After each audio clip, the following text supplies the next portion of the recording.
Hello, everybody, and welcome to the Silent Hill Ascension post show. I'm Eduardo, and this time I'm joined by Stephan. Hello. Hello, who will be, well, essentially our guest host for this post show. And I mean, Stephan, it's a delight to have you back. I am delighted to be back. I'm delighted for everyone to be back and enjoying what we've got coming for them in the next several weeks. Of course. So one of the things is, well, I mean, not going into several weeks, but focusing on what we just saw, we got to see more of Rachel and Astrid kind of together there, before they kind of snapped out of it at some point. Oh, yeah, absolutely. I mean, the convergence has begun, and we picked that up in this block, and we will keep going. But we will also keep going with the stories of Pennsylvania and Norway, and what exactly is going on with the children and the foundation and so on. Yes, and we'll have an interview with you, Stephan, to kind of clarify this stuff. As a little anecdote as well, in that last scene, we saw a drawing that Astrid made. So I said, by the way, I actually lied. I said that you wouldn't have Layla on the show. I lied. That drawing, Layla did want to inform me, was actually done by her. So a little anecdote there. So she's on the show in spirit. She's on the show. I mean, we're literally in the show, but to the audience, when we say we're developers on the show, we do mean it. Now that said, you too at home want to be part of the show. Cameos, that's how you get there. So we're going to have that pop up on screen. The production team's going to throw it up. But it's essentially this idea for the cameo contest. You can be the extra in Silent Hill Ascension. You can take part in cameo contests regularly. These cameo contests are entered with influence point. The important aspect about all this is that you, the audience member, can be a part of Silent Hill canon forever. Each day, you and other audience members can enter that cameo contest, have parts in the series. That's done with influence points. So yeah, do check it out. They close pretty regularly. And as a result, you can be part of the show, as you saw in one of the scenes. Now, Stephan, it's been a while since we had you on the show, and it's been a while for our audience in general after the holiday break. So if you can introduce a little bit about your role on Silent Hill Ascension for our audience. For sure. Well, welcome back, everyone. Hope everyone had great holidays. I am the Chief Creative Officer at GenVid. I was responsible for pitching out Silent Hill Ascension to our friends at Konami, and then leading our wonderful creative teams in all things creative as we brought the project together, built it out, and presented it to all of you wonderful fans. Wonderful. And thank you for being there. So I'm going to start, obviously you're in the hot seat. Big news, right? We are back. We are back. We're back, and we're going to tell you the rest of this story, and you're going to impact how it all unfolds. So that's the thing, Stephan. We're fully refreshed, right? We've all had a chance to take a break. Our audience, I hope as well, you've had some wonderful time and during the holidays. And unlike our characters where they weren't able to reunite with your families, you at home had that option. Now, what can audiences, Stephan, this is important, what can they look forward to for the remainder of this season without too many spoilers? Just a little bit of a sneaky. So, somehow Astrid and Rachel are able to converge with each other. There's a cult, the Foundation, that has a hold on both Eric and Rachel in different ways. A whole town aligned against Carl and Astrid, missing kids to search for and find out what exactly happened to them, uncovering the dark secrets of both towns. And, of course, all of you in the audience driving these characters towards their final fates. So I'd say there's a lot to look forward to. Yeah, and you're correct, Stephan. We're going to come back to that concept, right? I mean, not just today and right now when we're talking to each other, but throughout the course of the season, the hosted show and within the show, right? We don't actually know 100% what's going to happen because the audience is going to have to kind of decide what that is going to be. Now, one of the things is, Stephan, before the break, we had a lot of story moments, but what was your personal favorite story moment before the break? It's hard to pick one favorite. I personally still love the deaths of Joy and Ingrid. And it's funny to love deaths, but I love the scenes of the deaths of Joy and Ingrid because they hooked folks into our intriguing new expansion of the Silent Hill canon in the first place and set the table for all of what's to come in many ways. But more recently than that, I would say the death of Toby is a standout moment for me personally, because it was the first time that all of you wonderful folks out there in the fandom decided the fate of one of these poor characters. No, for sure. And by the way, we're not going to reboot that scene with Joy. I think our audience has seen it a lot. But if you ever want to, it's in catch up. It's episode 1. I mean, I actually don't tired of watching Joy die. It is a pretty gruesome scene. Like, it does set the tone. Ingrid took a little bit more time, but Joy dying was right away. We know what we're in for. But you mentioned as well Toby. Now, Stefan, how do you? I know Toby's a fan favorite with the audience. So how do you personally feel about Toby's, ultimate demise here? Well, the narrative designer in me is excited about a whole audience competing and collaborating to drive his fate, but the humanistic writer in me is disappointed that poor Toby didn't make it. Yeah, no, that's for sure. And that's the other thing, right? One of the things we actually had a chance to showcase, I believe during the interview with Augustine, was essentially an alternative end where Toby ran away and got to survive. That was one of the kind of alternative endings. And by the way, Stefan, just so our audience knows, obviously, on this show, we do prepare things. We do have things written up. This is actually a question a little bit off script, but I think Stefan's going to like it, because one of the things with that alternative ending, Stefan, just before the break, I had the chance to talk with Jacob. He mentioned the What If season. Can you explain a little bit about the What If season, and how can fans look forward to that as well? For sure. So, you saw in the previous hosted show, Augustine showing off an alternative ending for Toby where he ran away. The fact that he didn't is all your fault. And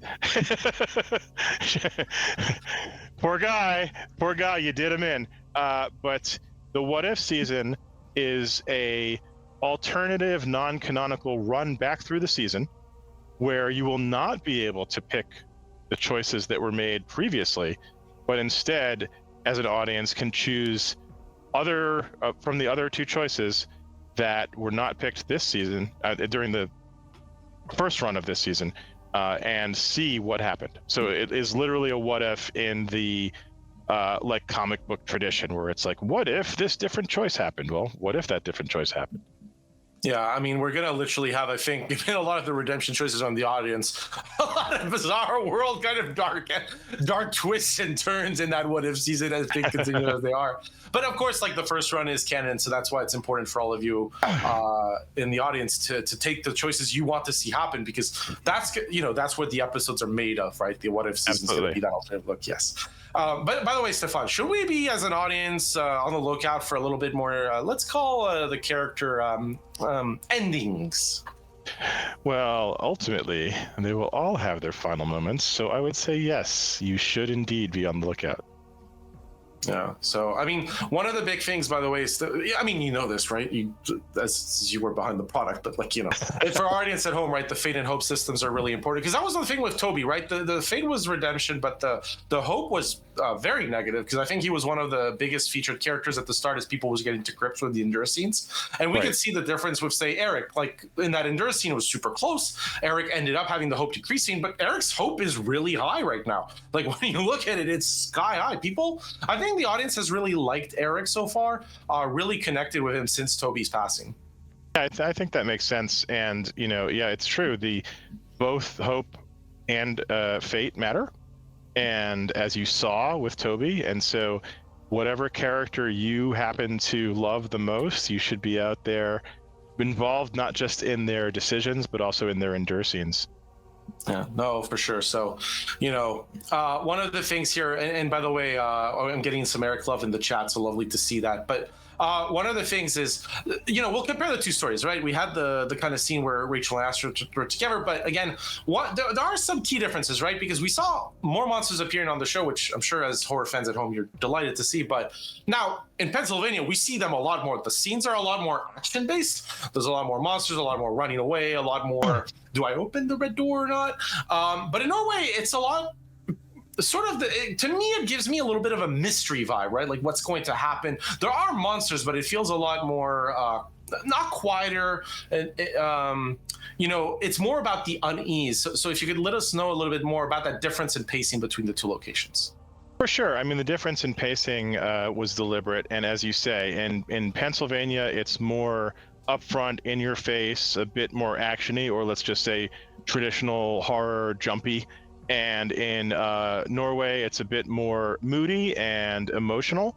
Not to say that there isn't big emotional action happening in Pennsylvania, but sort of in Norway, it kind of wears that tone a little more. And that comes from the story, because in Pennsylvania we have a cult, and people react to monsters in the manner of true believers. Like, even if what they actually believe isn't the truth of what's happening to them, they are true believers, and so they're reacting to the presence of these monsters in their world in that way. Whereas in Norway, we have a town that's torn apart by a tragic past, and they're more entangled by their human problems and their feelings about each other now, although there is going to be more of a long build towards their own community perspective about the monsters and what's really happening to them. Oh, so that's something for the audience to look forward to for sure as things progress, because the human side of the problems has to confront with what they're seeing in front of their eyes, I guess. Yeah. Absolutely.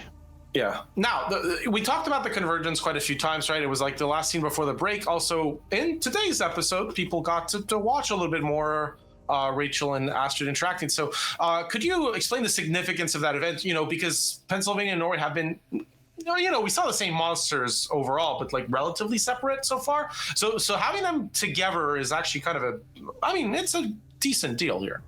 Absolutely. I mean, it is the connecting together of the Pennsylvania and Norway storylines in a mysterious and intriguing way that goes into some of the deep lore that we developed for this particular take on the Silent Hill universe, and what's going on with our characters at a deeper level, at also a broader level.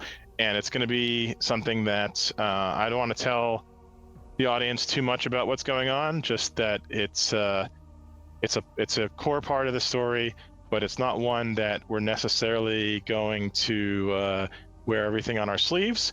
So for those of you who love the mystery and love the intrigue and love sort of digging in and postulating what you think about the truth behind the truth, that is going to provide you with some fun tidbits to chew on.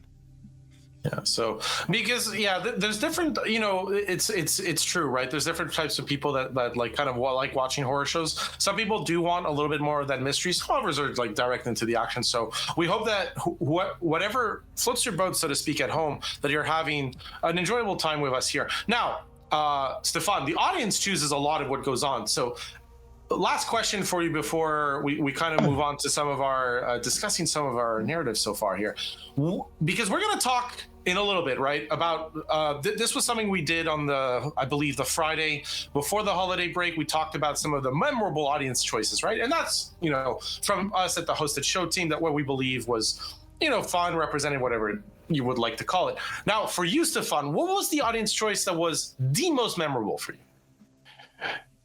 Yeah, so again, it's a little hard for me to pick one most memorable, considering we've got a lot of interesting things going on, but I would say one of them was the decision about what to do with the evidence of Carl's guilt, because it was pretty memorable to me that you all chose to have Astrid rat out her dad to the cops, which I found kind of interesting.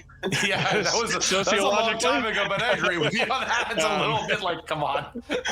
more recently, though, when Eric told Krista that he was interested in her rather than remaining loyal to Rachel in these trying times when faith is missing and the worst fears of all Foundation members seem to be coming true in the form of the Withering. I mean, extreme circumstances do change people in unpredictable ways, but I also thought that was a little bit interesting and maybe a little scandalizing. Well, I mean, as you said, the faith is gone, right? So, sorry, the character, right? My bad. But that's twice I managed a terrible joke. Now, the thing with, now the thing is, one of the things on the hosted, I'm lacking the fan. Don't worry for hosted show fans specifically of our lore. One of the things we've loved as well is the Carl and Mete. Actually, we're going to throw up those decisions on screen. Our production stream is going to throw up the audience choices from kind of the before the break that, like, for us were really memorable, and kind of the first one that's going to appear on screen is like, how will Carl respond to Mete kissing him, and that you all chose to kiss her back. That was actually really close. I remember that being like a really close decision. Then like lovers pulled through a little bit at the very end. We'll discuss that in a bit. But like obviously for the host on the hosted show, this was a really fun moment. We say a scandalo, have the fans going, and don't worry, the fans will come back. Now the other two kind of other ones, one of the fun ones was like, how will Astrid react to her dead mother talking to her? This was one of my favorite decisions because the audience has been mostly on redemption with Astrid and really been on the side of Astrid. I think the audience I don't know if they relate or not to Astrid, but like she's a character that like you want to they've been on her side. They've tried to to see things in a way that makes sense for her and that go in that direction, right? Redemption. But for that one, where Ingrid shows up, they're like, you chose to demand an apology. So I love that. I love essentially talking back to the bar, like, enough of this BS, it's enough, and got to talk. But of course, the decision, I think, favorite, and I think the key moment, right, was what will Toby do for the severing ritual? I think we can all agree that was the decision of the first couple of weeks, right? And the audience shows sacrifice himself. Now that was very close, Stephan. Oh, right? yeah. We like, could you tell, because okay, so we're like obviously in front, the hosts, and but like you were behind the scenes along with the rest of the development team. Can you say a bit about like what happened behind the scenes? Because I know our whole team was watching that one really closely.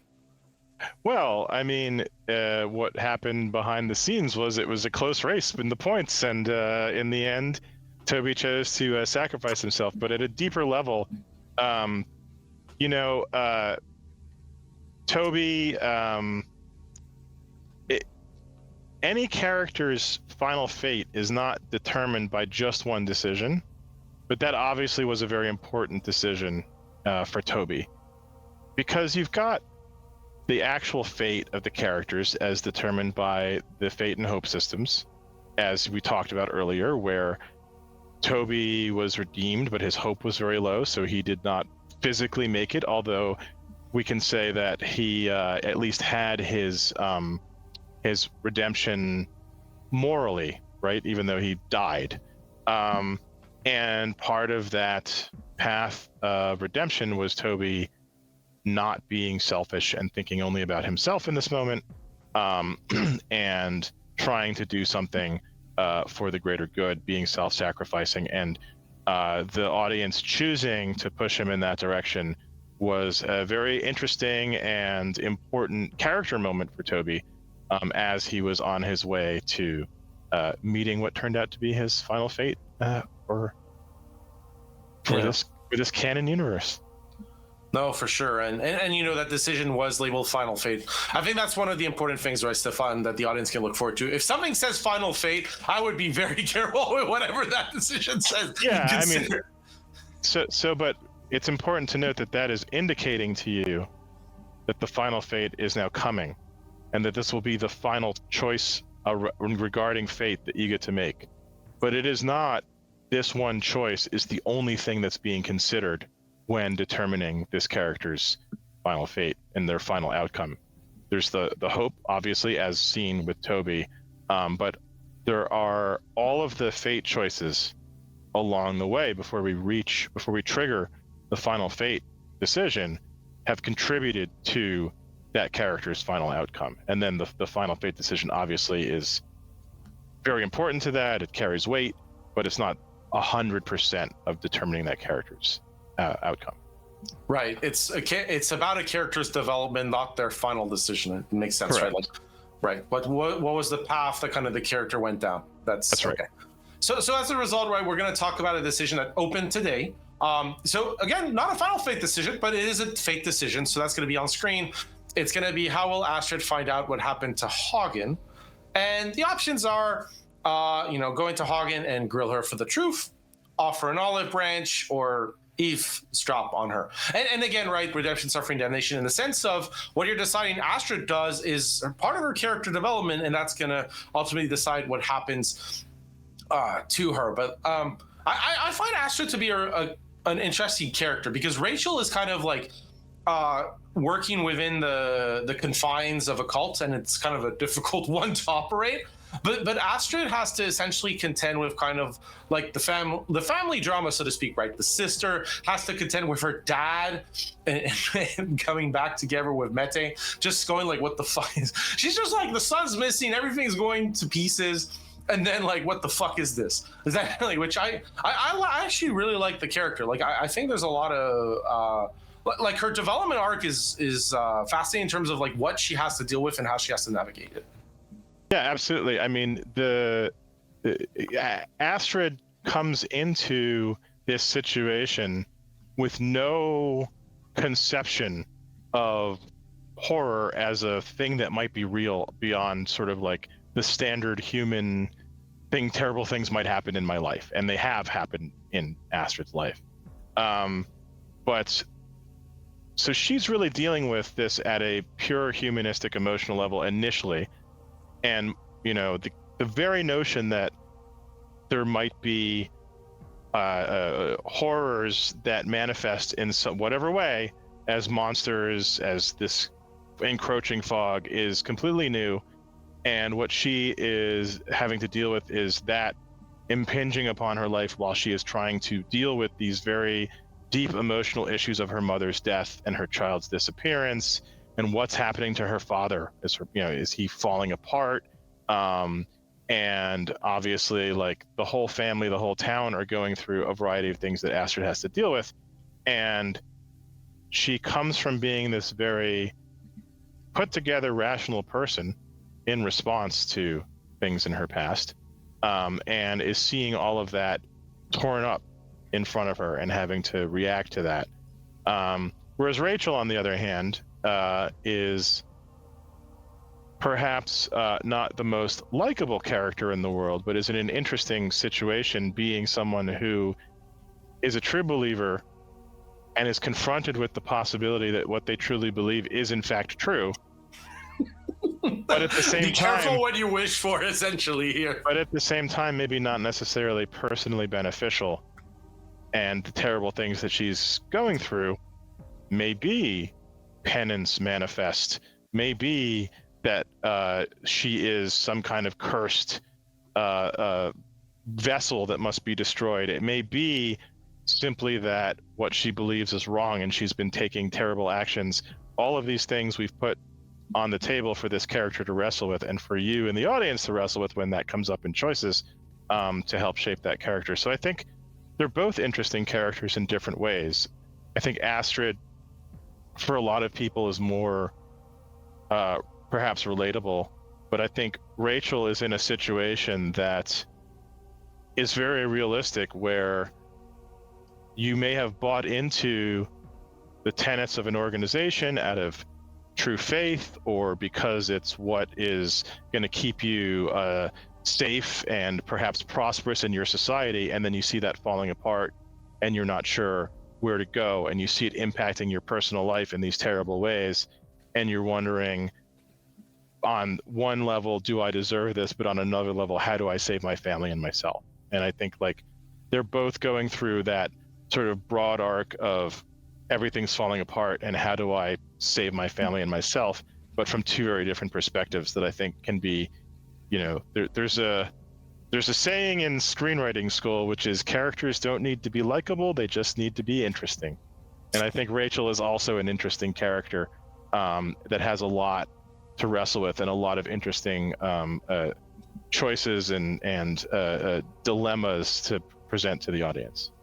Yeah, and I mean, one of those big choices coming up, right? Because I mean, sacrificing your eye, not the easiest decision to make, but that's the audience to choose, right? It's between burning the book, sacrificing the eye. Now, I know what I would do if I had a dark book telling to sacrifice an eye, but you, the audience, might have different things, and Rachel might believe differently, and that's what matters.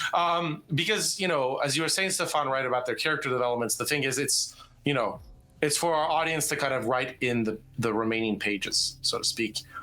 So again, one of the things as we end our show is normally I, you know, recap a bit the story, but Stephan, you've been here. So as a result for our audience, I hope that was a good insight into kind of what's going on, the characters, and what to look forward to. So as well, I don't really need to recap. See, my job is easy. Now, I want to thank Stephan for his time, because my job was easy because you were here. So thank you so much, Stephan, for being the guest here. Thank you for having me, and thank you to all of you fans out there that are watching and participating. We do this for you, and we're excited that you're excited. Excellent. So again, for everybody here, now we're going to talk about our next shows briefly. Our next shows that's going to be up on stream with a production team Mondays, Wednesdays, and Fridays. So we're going to appear as hosts on the pre-show at 5:40 p.m. Pacific. Next Wednesdays. The show, though, is every day at 6 p.m. Pacific. So tomorrow, 6 p.m. Pacific, tune in, new episode. And then there's usually a post show right after on Mondays, Wednesdays, and Fridays when we do have that. Now, Wednesday specifically, today we wanted to catch up on the story, make sure you're up to speed. Wednesday we'll catch you up on some of the more, so to speak, technical updates, what we've done on the development side, what's been going on, kind of let you know the improvements that have been coming up on the up and up in Silent Hill Ascension. So we'll get to fill you in at that time. In the meantime, remember, because you're coming back, remember that puzzles do raise hope. So you do get access to those whenever you feel like it. So if you're returning or you're a new user, the Arcane Library awaits you as soon as this broadcast ends, and then you have a chance to go in, do some puzzles, raise the hope of the featured characters within there. All that said, this was Eduardo. I was joined by Stephan. Again, thank you so much for being here. And I was joined by you, the audience. It was a wonderful time having you back. But for now, we're going to sign off. I will personally see you in not quite Wednesday. I should be back Friday, but you'll see Layla and Noah. For Noah fans out there, she'll be back in action hopefully on Wednesday. And we have obviously surprises for you in our shows. Don't miss tomorrow's episode, 6 p.m. Pacific. Thank you so much, everybody, for tuning in. It was a pleasure being here with you. Bye-bye. Bye.